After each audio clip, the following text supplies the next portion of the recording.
Let's see a few case laws and how the same the courts have analyzed. So we'll be seeing the case laws as the judiciary has evolved from time and again. The first case law that we'll be seeing is SP Sampath Kumar versus Union of India, a case that was ordered somewhere around 1986. Now, in this particular case, the court held that it is constitutionally valid for Parliament to create an alternate institution to high courts with jurisdiction over certain matters that are provided that the alternate body also has the same efficacy as that of the High Court. So, if you need to write an answer that how did the tribunal system actually come into existence, what are the important case laws that are there, it's always better to write the answer with the help of a case law. And if you write the name of the case law and what the court had actually held, it has a larger effect of getting accepted and you getting more marks. Next, in the same case, the Supreme Court held that the appointments should be made by the central government after consultation with the Chief Justice of India or by a high-powered selection committee headed by a CJI or from the current judge from the current High Court. So this is the manner in which the tribunal system was anticipated, was envisioned, and then you have the various acts and the various kinds of tribunals that have come over the period of time. Now, this is one case law that deals with an alternate institution to the already existing and robust judiciary that we have in India. The next case law that we have is L. Chandra Kumar versus Union of India and others, 1997. Now, in this particular case, what happened is a tribunal which the question of law was whether a tribunal can substitute a high court. And it said a tribunal which substitutes a high court as an alternative institution mechanism for judicial review, it is basically for the primary reason to lessen the burden of the high courts, and therefore they must also be accorded with the status of a high court, but yes, they will not have the various other jurisdictions or the other work that a high court generally has. And such tribunals will act as a court of first instance in respect of areas of law for which they have been constituted. Now, for instance, there is a National Green Tribunal. Any environmental civil matter will firstly go before the NGT before the litigants approaching the Supreme Court under Article 32 or 136 or the High Court under Article 226 or 227. And the decision that these tribunals will be giving will be subject to a scrutiny by a high court within whose jurisdiction the tribunal falls. So we cannot say that these tribunals are completely independent. They do have a check and balance within them as well. The high courts are therefore for that matter. Therefore, it is said every court that is there in a particular state will be subordinate to the high court of that particular state. Next, for a tribunal substituting a high court, any weightage in favor of non-judicial members would render the tribunal less effective and potent than the high court. Therefore, the way the non-judicial members are chosen, that needs to be done in a very wise and systematic manner. And of course, people with judicial experience should only be appointed to the tribunals, not with a lot of experience, but yes, people who know how things work in the civil side or on the criminal side. And mostly tribunals generally are for civil matters. You see the Motor Vehicles Act, there is a Motor Vehicles Tribunal as well. There's a Railways Tribunal, as we have seen. Income tax, customs, service matters. So these are the boundaries in which they function. Next, to ensure uniformity in administration, a separate independent mechanism should be set up to manage the appointment and administration of tribunals. And it was in this judgment in the year 1997 this was held. Until such an independent agency is set up, all tribunals will be under the administration of a single nodal ministry, which is or was the Ministry of Law. Then we have recent judgment of 2010, which is R. Gandhi versus Union of India. And in this case, the court held that Parliament may create an alternate mechanism, likewise, what was held in Sampath Kumar's case on subject matters in the union list. So, this is the difference in the 1986 judgment and the 2010 judgment. It also went ahead and said that there is no need of a technical member if jurisdiction of courts is transferred to the tribunals solely to achieve expeditious disposal of matters. In any bench, technical members must not outnumber judicial members. Now, this is one of the most important proponents that we should keep in mind, that it is an adjudicative body, and an adjudicative body must have more number of judicial members rather than technical members, because having judicial members, they will apply the law that's there, the principles of natural justice will be applied, and eventually justice will be done, may not be done, that's for a different day. Then the third point in this case was only a secretary level officer with specialized knowledge and skills should be appointed as technical members. So you can't just appoint any person. You need to appoint a person of the secretary level, that is a very senior bureaucrat with technical expertise, whether in the consumer arena or the environmental arena or income tax, whatever it may be, they should have the requisite skills along with the experience. The next case, Madras Bar Association versus Union of India and another 2014. In this, it was explicitly stated that the Group A or equivalent rank officers with experience in Indian company law service, that too specifically in the legal branch and the Indian Legal Service Grade 1, they cannot be considered for appointment as judicial members because such officers do not come from the judiciary. They pass the administrative exams and come, and such officers may be considered for appointment only as technical members. So the difference between a judicial member and a technical member may be a very thin silver lining, but we do need to appreciate the fact that technical members do come from these arenas and judicial members are people who are lawyers and eventually go on to become judges. Then the administrative support for all these tribunals should come from the Ministry of Law and Justice. You cannot appoint them through regular appointments, but they should be deputed and should come from the ministry. Then, neither the tribunals nor the members must seek or be provided with facilities from the respective parent ministry or concerned department. Now, in the next case, Roger Matthew versus South Indian Bank Limited and others, the judicial functions cannot be performed by technical members. It was clearly and explicitly mentioned that technical members are only for the technical know-how. They should not interfere with the judicial working of the tribunal. Provisions to allow removal of judges by the executive is completely unconstitutional. Otherwise, the executive will have a say on the appointments of judges and technical members in the tribunal, which would again dilute their effectiveness. There will be a uniform age of retirement for all members, as it's there in every other service. Short tenures lead to control of executives over tribunals, causing adverse effects on the independence of judiciary. And lastly, the impact of amalgamation of tribunals should be analyzed with judicial impact assessment. And therefore, there are various tribunals for various kinds of matters and services. So over the years, as we see, the tribunal system has been made a robust functioning system, not only by the legislative or executive work, but also by the judiciary taking proactive steps in ensuring that there is a timely message and a timely judgment, so on and so forth.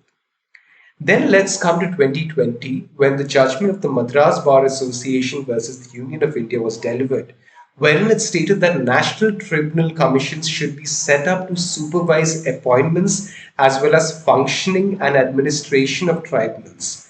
Members will have a term of 5 years instead of 4 years, and members will be allowed to hold office till they reach the age of 67 instead of 65. Now, one of the reasons this was done, if we can reason it well, it is because you need a proper tenure in office. Like it said, many of the members who come from the judicial or the technical side may be well equipped on the knowledge side, but to get acquainted with the procedure, to get acquainted with the kind of cases that come, you need time. You need like 2 years, 3 years, and by the time you're already skilled and apt with the particular kind of knowledge that you actually need to deliver a particular order, that needs to be secure. Then we have the Madras Bar Association versus the Union of India. Again, a different case with the same name in the year 2021. And in this case, the court struck down provisions to the 4 year tenure and minimum age requirement of 50 years for members. So, as we see from the year 1986 to the year 2021, the judiciary has been proactively instituting various changes time and again to ensure the tribunal system reaches its apex point.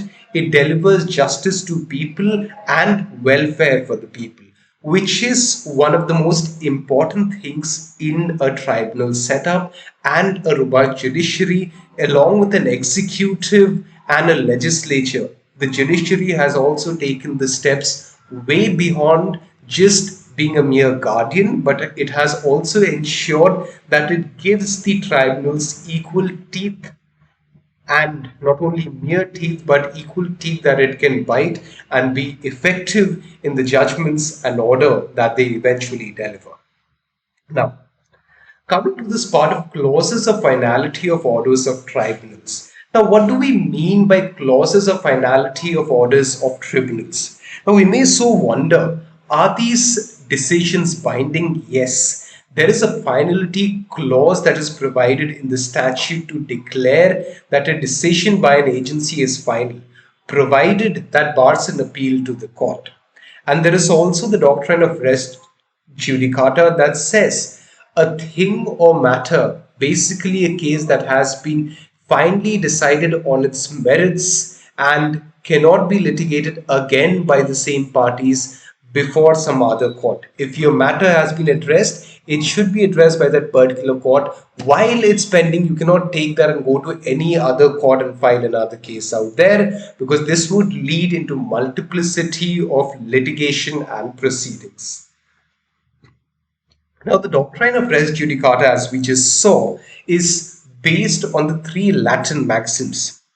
First, nemo det lis vexere pro idem causa, which is no man should be vexed twice for the same cause, because it's not only a waste of judicial time, but it's also a violation of the rights of individuals. Next, interest republicae ut sit finis litium. It is in the interest of the state that there should be an end to litigation, because litigation, if it runs long, does not bring a mere benefit to either parties. There is a loss of the government exchequer, and definitely the person who is bearing the loss is also at loss. And the third, re judicata pro veritate hoc pitur, which means a judicial decision must be accepted as correct. It so happened that if you're not happy, you can definitely appeal to the higher courts, but these are the three Latin maxims on which the wider doctrine of res judicata is actually based. And then we have section 11 of the Civil Procedure Code that prevents multiplicity of proceedings and accords finality to issues. We have bars plea of issue tried in an earlier suit founded on a plaint in which the matter in issue directly and substantially becomes final. Now, all these things, they apply to all judicial proceedings, including that of proceedings that go on a quasi-judicial setup and body as well. Now, in Sulochana Amma versus Narayan Nair, it was held that constructive res judicata, which is another facet of section 11, sets to not claims raised in a subsequent proceeding where the same ought to have been raised and decided in an earlier proceeding. But are there exceptions to these rules? Yes. In India, if we have a rule, there is an exception also. We have less rules and more number of exceptions. And that's the beauty of the Indian judiciary and the Indian legal system. So coming to the case of R versus Medical Appeal Tribunal ex parte Gilmore, which is a 1957 case. It was held that an established a supervisory jurisdiction on decision on administrative tribunals. It held that a decision by an administrative tribunal is final when questions of fact are challenged. The decisions of a tribunal, though, can be reviewed on grounds of excess jurisdiction or error on apparent face of record. Now, what is jurisdiction? Now, every court has its own jurisdiction. For example, the Bombay High Court has its own jurisdiction that it will not hear matters from the state of Orissa or from the state of Karnataka.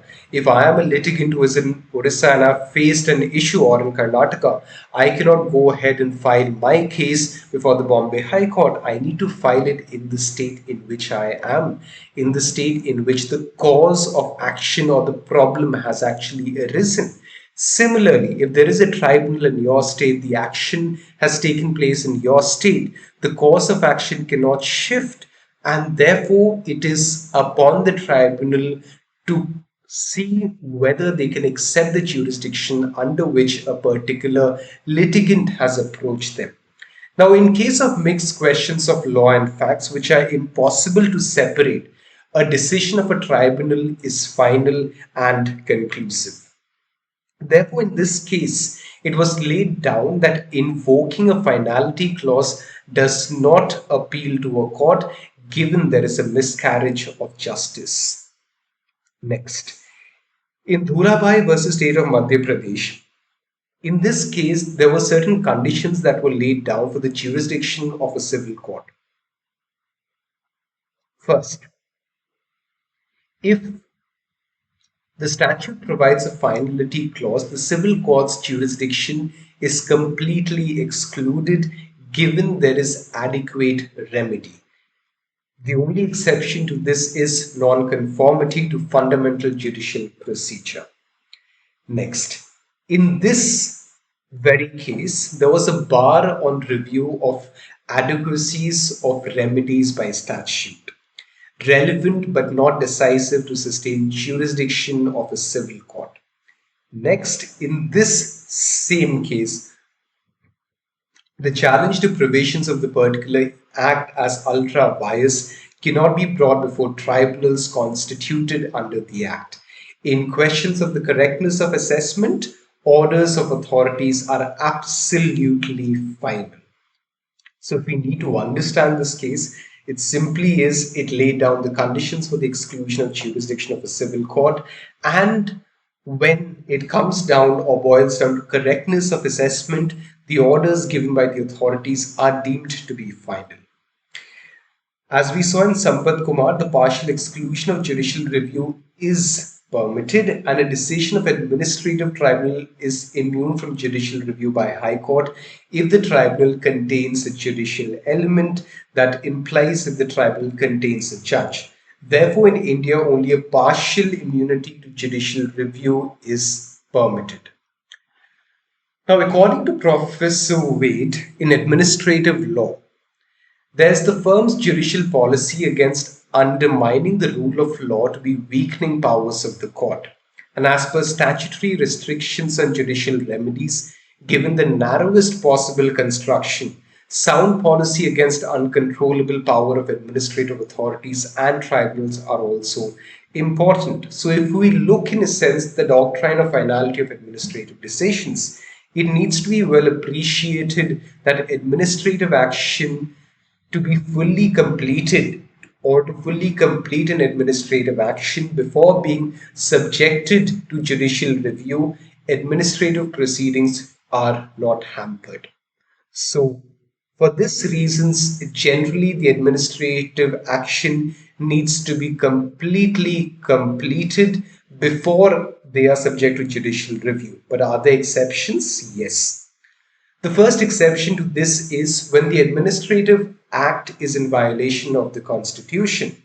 Now, if the Constitution of that particular act says that there should be 4 members, now there are 3 members, there is an exception to this because there was a clear-cut violation of the administrative authority. Second, when the order is not reviewable by any other way and such relief is allowed by law, given the order substantially affects the rights of the aggrieved. And the last, when the order is in excess of jurisdiction. In simple words, a railway tribunal cannot hear a service matter dispute related to a government officer or a government servant from any government department. So it's basically very simple, wherein we need to see that the administrative authority and what is written in law is followed in spirit and also in words, not merely in spirit. Second, the order that is not reviewable by any other way, given the order is being effected to the aggrieved party, this also forms the ground of exception. And last, as we said, the order is in excess of jurisdiction. Next, the doctrine of exhaustion of civil remedies. Now, courts of law shouldn't entertain cases unless available administrative remedies have been resorted to. In simple words, if a case comes before the High Court's primary duty is to look whether all the other administrative remedies were actually carried out or resorted to by the litigant before they approached a particular court. Next, appropriate authorities must be given opportunity to act and correct the errors committed by the administrative forum. If there is an error in the order, the administrative authorities should be given the responsibility and also the chance to correct the same and then bring it forward. Third, enabling statute must provide a procedure for administrative review, a system of administrative appeal and reconsideration. So the judicial action must be complete in all the facets. Are there exceptions to the doctrine of exhaustion? Yes, there are. When there is a violation of the due process, when the issue involved is purely legal, when the administrative action is patently illegal, amounting to a lack or in excess of jurisdiction, when there is an estoppel on the administrative agency concerned. By estoppel, I simply mean that the administrative agency has been told not to act in this particular case, but it still went ahead and participated or took part in this particular case. When there is irreparable injury, when the respondent is a department secretary, you cannot do that because that will amount to a conflict and the principles of natural justice that you cannot be a judge in your own case. When exhaustion of administrative remedies be unreasonable. We need to understand, friends, that administrative remedies, orders that come, they need to be very reasonable. When it would amount to a nullification of the claim when the subject matter is a private land, it cannot act. When the rules fail to provide a plain, speedy, and adequate remedy, when the circumstances indicate urgency of judicial intervention, the tribunals must come in and play their role in this. Then, when the involved claim is small, when strong public interest is involved in co-warrantor proceedings, and when the issue is rendered moot or academic.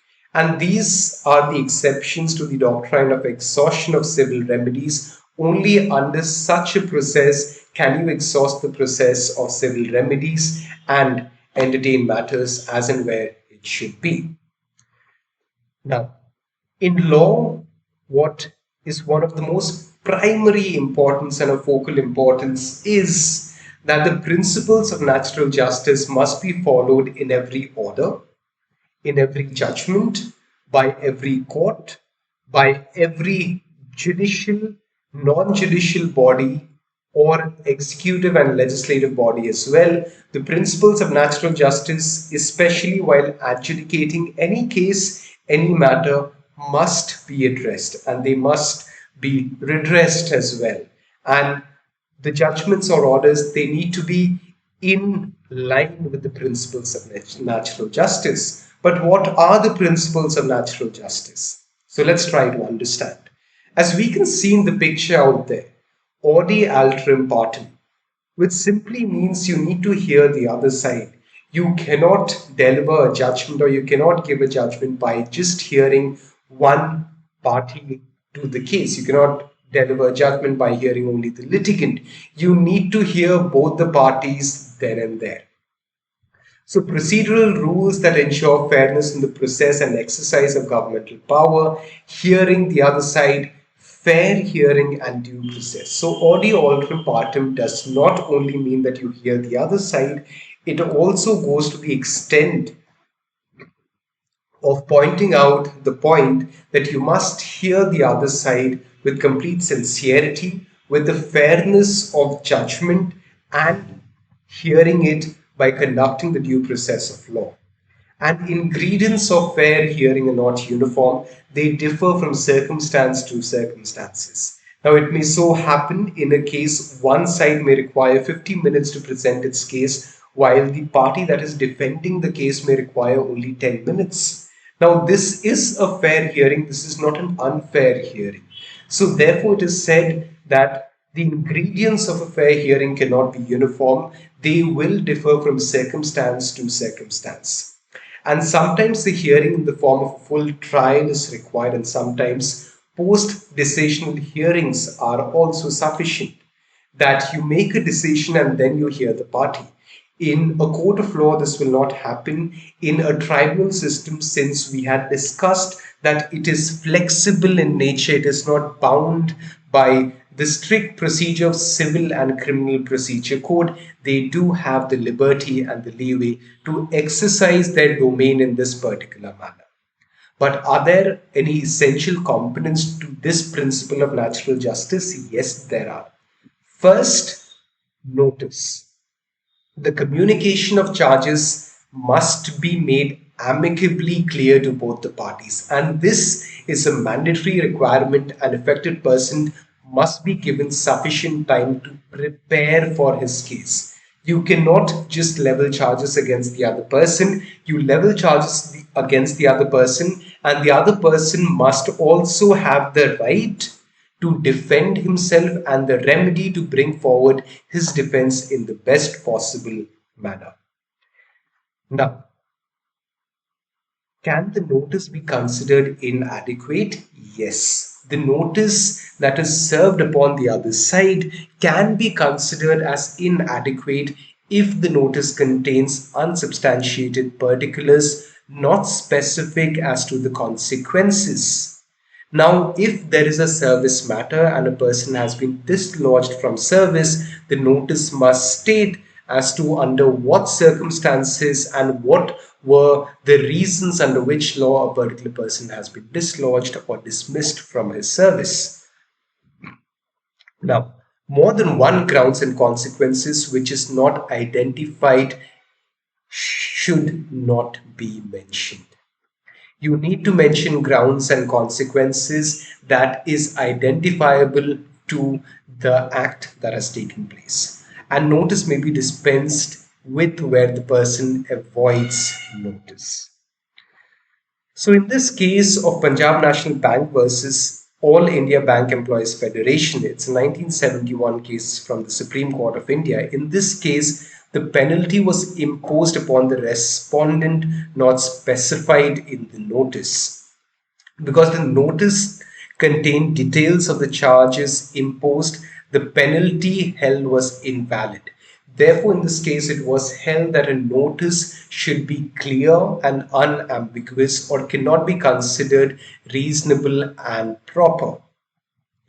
And this was held in the Keshav Mills Company Limited versus the Union of India. So, in essence, please note that whenever a notice is being served, the name of the party to whom it's being served, the address where it is being served, most important, the charges that are imposed, all of these things must be very clearly and amicably put forward to the person receiving the notice.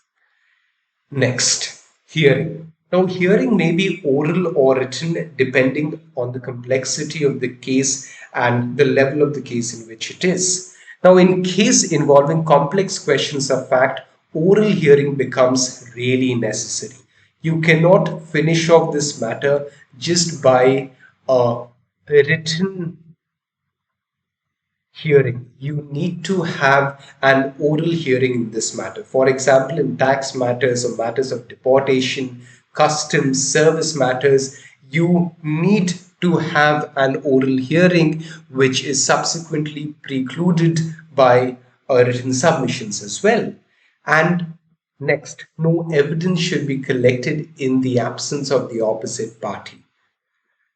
And this was held in Stafford versus Minister of Health, that when the other party is not there, you should not collect evidence in their absence. Now, opposite party's presence is required while furnishing information regarding previous convictions which the court might rely upon. Please note. Now, in Hiranath Mishra versus Principal Rajendra Medical College, it was held that disclosure of material may be summary or the copy of the materials relied upon.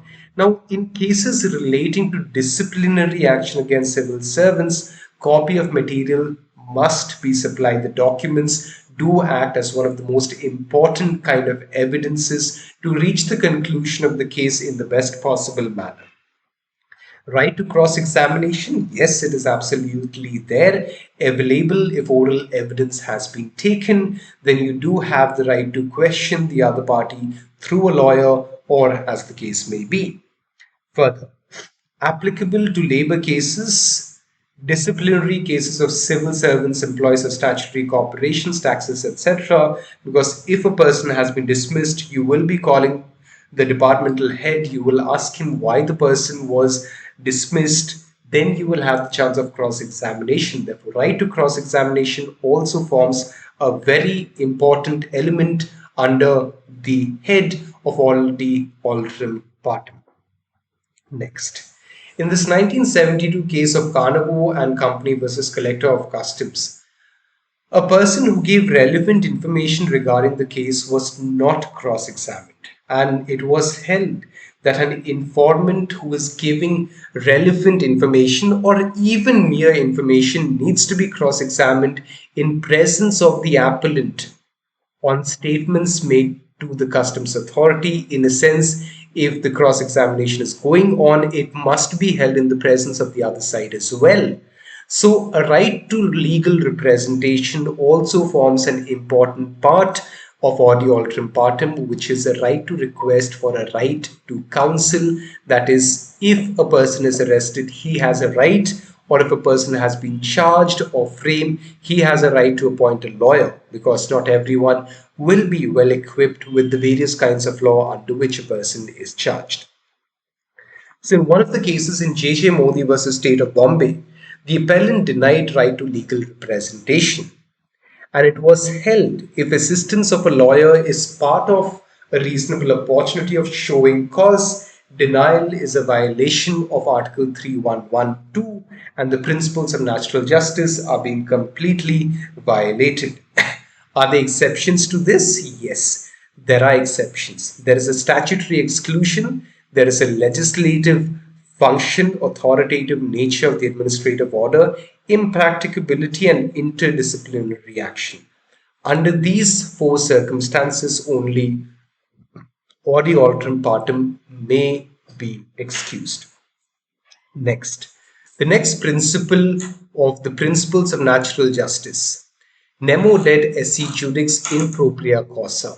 What does it mean? As we can see in the picture, justice, everyone his due right, reality, fair representation, impartiality, claim. It simply means no man shall be a judge in his own cause. If it's a service matter, the head of the department has been dismissed, he cannot be a judge, or he cannot be a part of the panel that is actually deciding this particular case. And this is the second principle of natural justice. Prince and next, essential safeguard to uphold the principles of justice and fairness in any judicial or administrative process.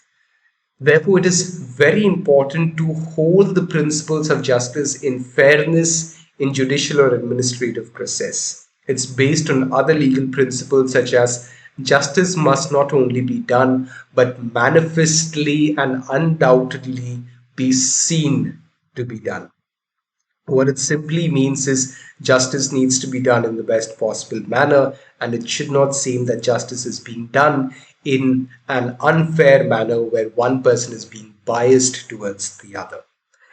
Well, that brings me to the word bias. The operative prejudice, conscious or unconsciousness, resulting in preconceived opinion or predisposition regarding a person or issue plays a significant role.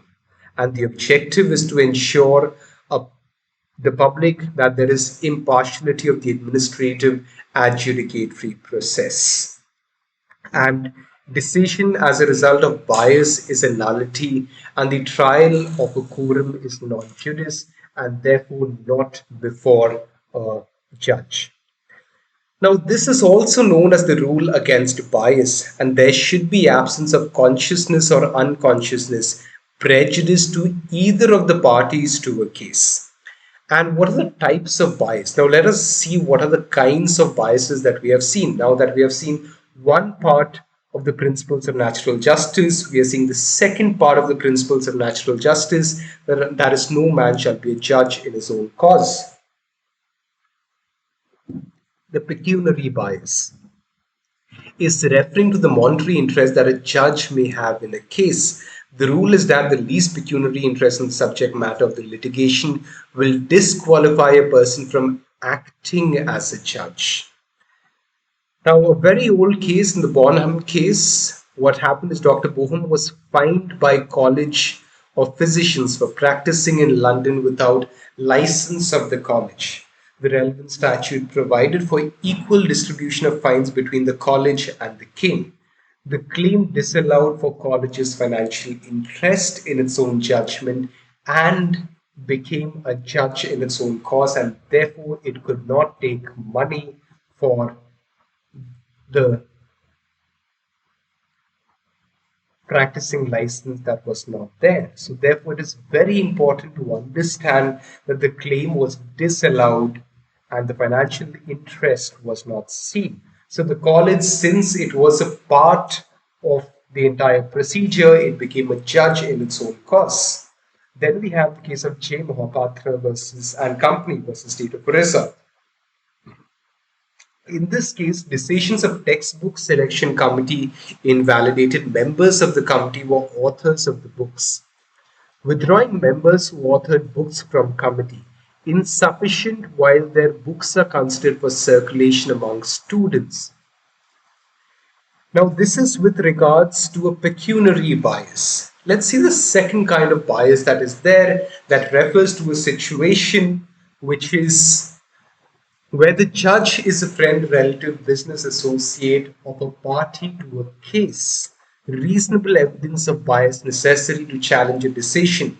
For example, my son is involved in a case and the matter has been listed before my court. This is a personal bias because my son is there. I will definitely have some bias towards him. I may not be able to render justice to its complete and fullest essence. And therefore, it is said that a reasonable evidence of bias necessary to challenge a decision is there. So there are two tests in this regard: reasonable suspicion of bias that looks mainly to outward appearance, and second, a reasonable likelihood of bias that focuses on the court's own evaluation of possibilities. In A.K. Krip Naik versus Union of India, the regulating dealing with preparation of list of suitable candidates for the post of ex-official chairman of the selection board was challenged. Now, the selection committee's decisions were violative of the principles of natural justice. Why?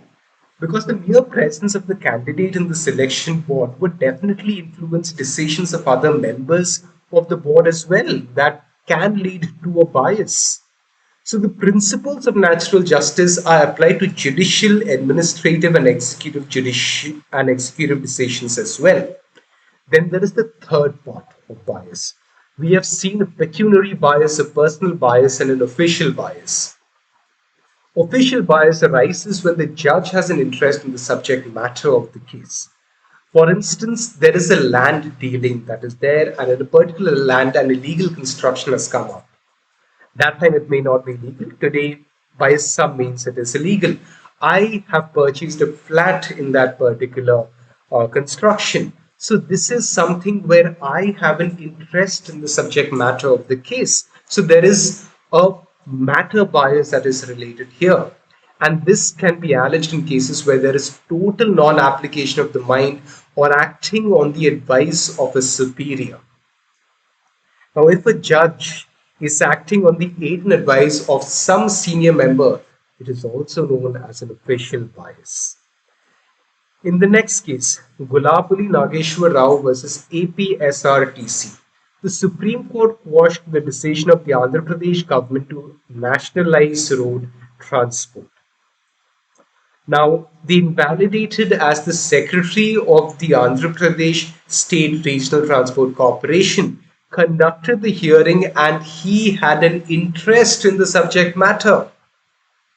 Next, the next kind of bias is a preconceived notion bias, wherein a decision maker already has an opinion or idea of a case before it is heard, because that will generally lead to the general human tendency of me having a bias towards that. Next, bias on account of obstinacy, a situation where a decision maker shows unreasonable persistence in upholding their own decision. Now, there are valid reasons to reconsider the decision because the violation can be done indirectly, though not directly. Seeing this case of 2009 of A.U. Qureshi versus High Court of Gujarat, the judicial officer dismissed from service after being found guilty in a disciplinary inquiry. So the appellant was previously acquitted as an accused under the Gambling Act and returned the seized money. So the complaint filed against the appellant, leading to a disciplinary inquiry. Now the High Court recommended the appellant's dismissal based on the suggestion of the disciplinary committee. Out here, when the matter went to the Supreme Court held that it is completely improper for the disciplinary committee to judge challenge against the same dismissal order while it acted as a pure judicial authority in its capacity. Next, reasoned decisions.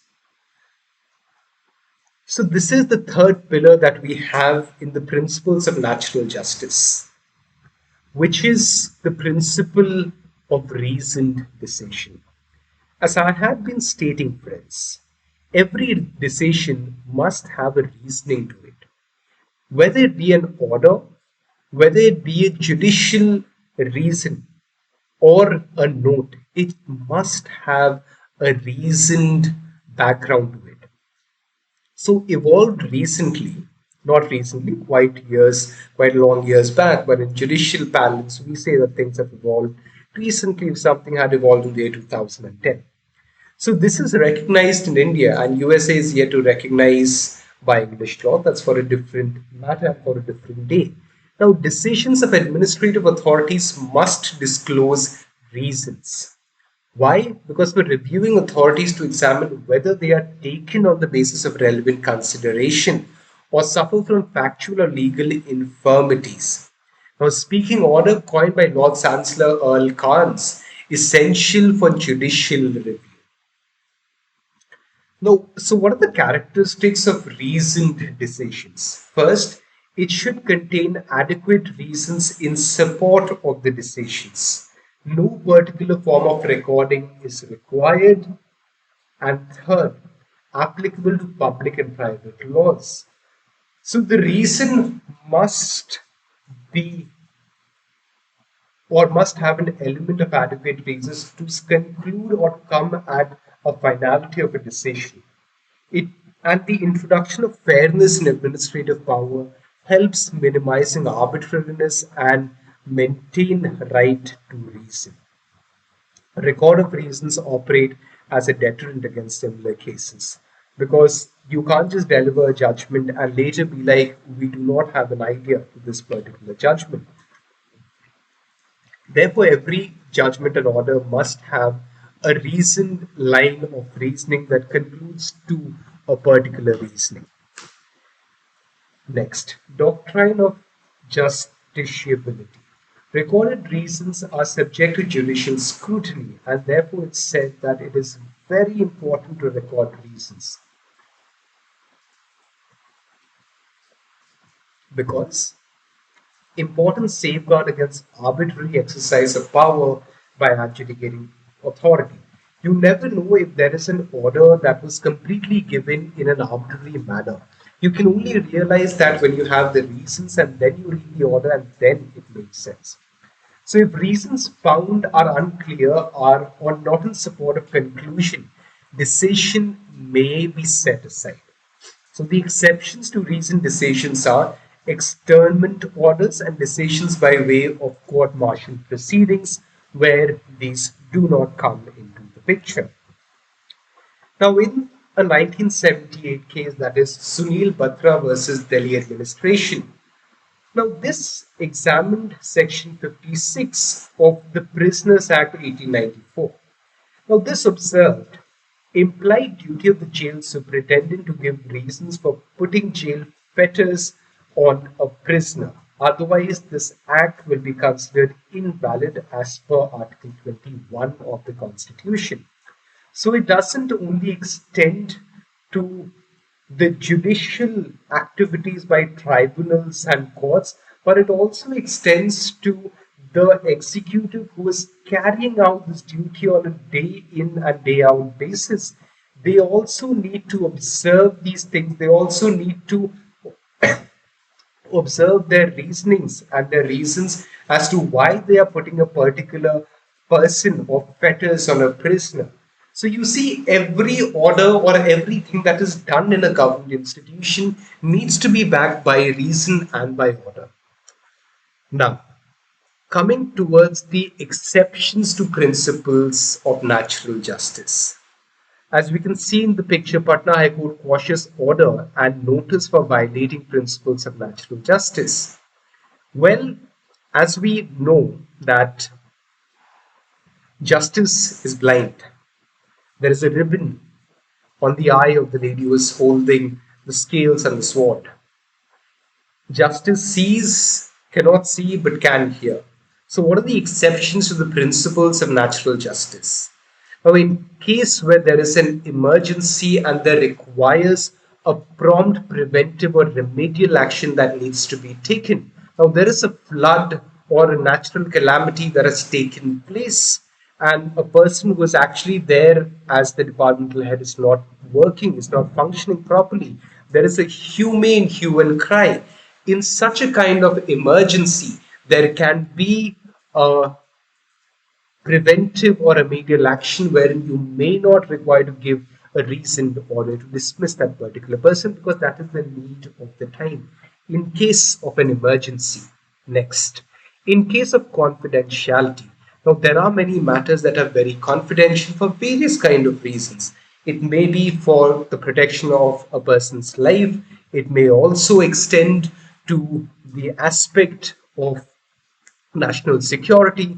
So cases concerning security of the state and public tranquility, or to maintain the higher order, or to maintain the societal degree of calmness and consciousness and composedness, it may be required.